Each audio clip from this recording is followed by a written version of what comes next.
দর্শক মন্ডলী, আসসালামু আলাইকুম। আপনারা কেমন আছেন? আমি গ্রিসের রাজধানী এথেন্স থেকে সবাইকে শুভেচ্ছা জানাচ্ছি।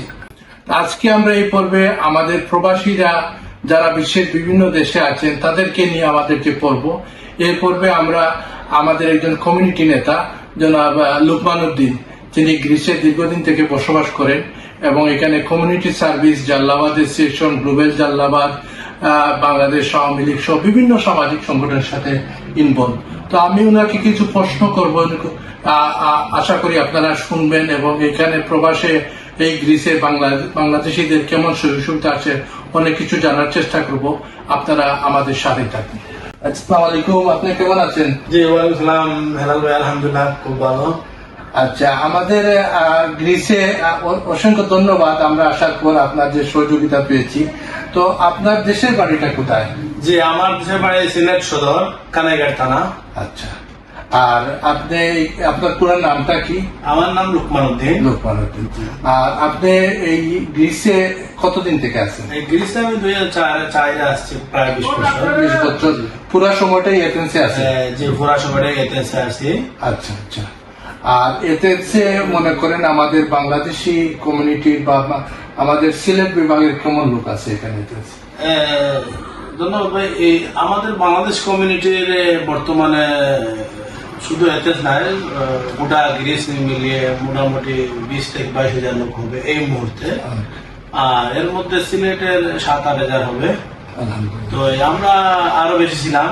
আপনারা জানেন বিশ্বমান্দার কারণে বা গ্রিসের বিভিন্ন সুযোগ সুবিধা অন্যান্য দেশ থেকে পিছনে কিন্তু অনেক চলে গেছে এবং ইংল্যান্ডে বা অন্যান্য দেশে, না ইউরোপের অন্যান্য দেশে যেমন ফ্রান্সে, পর্তুগালে, ইটালিতে। তো মূলত গ্রিসে লোকজন বেশিরভাগ উঠানামা হয়, আসা যাওয়ার মধ্যে। আরেকটা প্রশ্ন আপনাকে করি, এখানে যে বাংলাদেশি যারা আছেন তাদের কাজের কেমন সুবিধা আছে? টাকা খাওয়া বা কাজের ইনকাম কেমন? টাকা খাওয়া এর উপর অন্যান্য দেশ থেকে এখানে সুযোগ সুবিধা পালা এই মানসম্পন্ন এবং একটু সস্তা অন্যান্য দেশ থেকে। এই বর্তমানে বিগত কোভিড এর পর থেকে গ্রিসের কাজের মান ডিমান্ড খুব বেশি। এই আপনি জানেন যে গ্রিক ইয়াং জেনারেশন তারা যে কাজগুলো এখন আর করে না, যেমন আমাদের বাংলাদেশি প্রথমত মানে প্রায় 45% আমরা অনেক ব্যবসা করে। আচ্ছা, যেমন গ্রিসে 10 করার পরে অনেক অনেক ছোট ছোট ব্যবসা যেগুলা মিনি মার্কেট বা অন্য অন্য ব্যবসাগুলা গ্রিকরা বন্ধ হয়ে চলে গেছে। তো এই যে আমাদের বাংলাদেশি লোকজন আছেন সবাই কি এখানে লিগ্যাল হইতে কাগজপত্র পেতে কেমন মানে সহজ বা কোনো কঠিন কোনো পদ্ধতি আছে কিনা?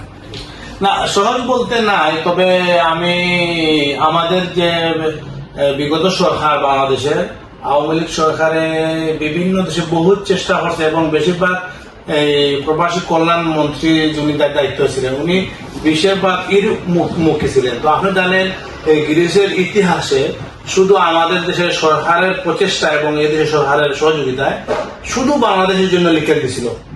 আমাদের 15,000 লোক লিখে দিয়েছিল শুধু বাংলাদেশিদের জন্য। এটা আলাদা বাংলাদেশ সরকারের ঐকান্তিক প্রচেষ্টা। জি জি, বাংলাদেশ সরকারের এবং বাংলাদেশের যে প্রবাসী কল্যাণ মন্ত্রী উনি এখানে বারবার এসে শুধু গ্রিসের ইতিহাসে যে একটা দেশে লিখে এটা আর কোথাও হয় না, শুধু গ্রিসে হয়েছে। এই সাফল্যটা আমাদের সরকার এবং আমাদের দূতাবাসের। Thank you. এরপরে মনে করে এখানে টাকা খাওয়ার খরচ কেমন হয়? প্রতি ঘর ভাড়া বা একটা ফ্যামিলি নিজে থাকে বা একটা বাসা ভাড়াটা কত দিছে? না, ফ্যামিলি দিচ্ছে এখন একজন মানুষের নিয়ে থাকতে চায় তাহলে মোটামুটি 3 রুমের একটা বাসা 500 ইউরোর মধ্যে থাকতে পারতেছে। আর যদি সব বেচারার আমরা 2-3 জন মিলিয়ে থাকি তাহলে 300-350 ইউরোর ভিতরে হইতেছে। মোটামুটি ইউরোপের অন্যান্য দেশের তুলনায় আমাদের এখানে লাইফ খুব ভালো। এবং জানেন আপনারা কিন্তু আমাদের একটা বলি যে রেস্টুরেন্ট খাতে আমাদের এই বাংলাদেশের ওয়ার্কার খুব বেশি এখন ডিমান্ড এই গ্রিসে। এবং এর সাথে আমি একটা কথা বলি যে আমাদের বাংলাদেশ সরকার আরো চুক্তি করছে গ্রিসের সাথে যে প্রতি বছর 5,000 লোক আনবে। তো এইটা প্রক্রিয়াধীন এবং অনেক লোক ঢুকছে। তো দেখ আমাদের দুর্ভাগ্য হয়তো আমাদের সরকার নাই, তাহলে বর্তমান যে সরকার আছে বা এই প্রশাসনে যারাই আসবে কন্টিনিউ হবে, আমরা এই আশাবাদী। আমাদের বাংলাদেশি কমিউনিটি যারা, আমি গত কয়েকদিন আগে আপনারা আমাকে নিয়ে বসেছিলেন, খুবই ভালো লেগেছে। প্রচুর বাংলাদেশিদের সাথে দেখা হয়েছে এখানে বাংলাদেশি কমিউনিটি আমার মনে হয়েছে খুবই একটি কুচকাজ ওনারা আছে। আপনি একটু বলেন যে বাংলাদেশি কমিউনিটি কিভাবে ওনারা কাজ করেন বা কেমন আন্তরিক সবাই? জি জি, অবশ্যই অবশ্যই। ওনারা জানেন আপনি এই গ্রিসের দূতাবাস ছিল না, বাংলাদেশ এমবেসি ছিল না, 2009-এ এমবেসি হয়েছে, এই আওয়ামী লীগ সরকারের আমলেই এমবেসি হয়েছে এই দেশে। তো এর আগে এখানে কমিউনিটি ছিল না, এখানে কিন্তু অনেক জায়গায় জড়িত আমাদের বাংলাদেশের লোকজন ছিল। তো এই কমিউনিটির মাধ্যমে নিয়ন্ত্রণ এদেরকে করছে বিদায় আয়োজিত বাংলাদেশ কমিউনিটি এখানে শক্তিশালী এবং অনেকদিন বিএনপির সমর্থিত ছিল, অনেকদিন আওয়ামী লীগের সমর্থিত ছিল। রাজনীতি যার যার ভিন্ন, কিন্তু কমিউনিটি আমরা সামাজিক একসাথে মিলেমিশে সব বাংলাদেশি একসাথে আছি। Thank you. এটাই আমরা চাই, প্রবাসী আপনারা মিলেমিশে থাকবেন। এবং আমি জানতে চাই এখানে আমাদের বাংলাদেশি আমরা যারা মুসলমান, আমাদের সবার আগেই আমরা ধর্মীয় বিষয়টা আমরা চেষ্টা করি যে এখানে মসজিদ বা ধর্মীয় উপাসনালয়ের কোনো সমস্যা হয় কিনা, ওরা কোনো বাধা দেয় কিনা ধর্ম পালন করে? না, বাধা দেয় না, তবে একসময় বাধা ছিল, কিন্তু বর্তমান সরকারের আমলে উনি একটা আমাদেরকে জাতীয় মসজিদ, ওনাদের অর্থায়নে, গভর্নমেন্ট অর্থায়নে বিশাল একটা মসজিদ এবং খুবই সুন্দর পরিবেশ, বিশাল এরিয়া, ঈদগাহ মাঠ আছে এবং মসজিদের সাথে মহিলা পুরুষের মসজিদটি এবং বাচ্চাদের খেলনার জায়গা, গাড়ি পার্কিং খুবই সুন্দর। মানে ধর্মীয় স্বাধীনতা আছে, জি স্বাধীনতা। হ্যাঁ, ওইটা হলো কিন্তু এই দেশের কমিউনিটি, আমাদের বাংলাদেশ কমিউনিটি আমরা একটা বিল্ডিং কিনছি এবং বিভিন্ন কমিউনিটির এই মসজিদ কিনি, বিল্ডিং কিনি, মসজিদ বানাইছি। মোটামুটি এই এত ধর্মীয় দিক দিয়ে সবাই করতে পারে। Thank you. তো আপনি এখানে মনে করেন বাচ্চাদের লেখাপড়ার সুযোগ সুবিধা মোটামুটি ঠিক আছে না? প্রবাসীরা সমান সুযোগ পায় না?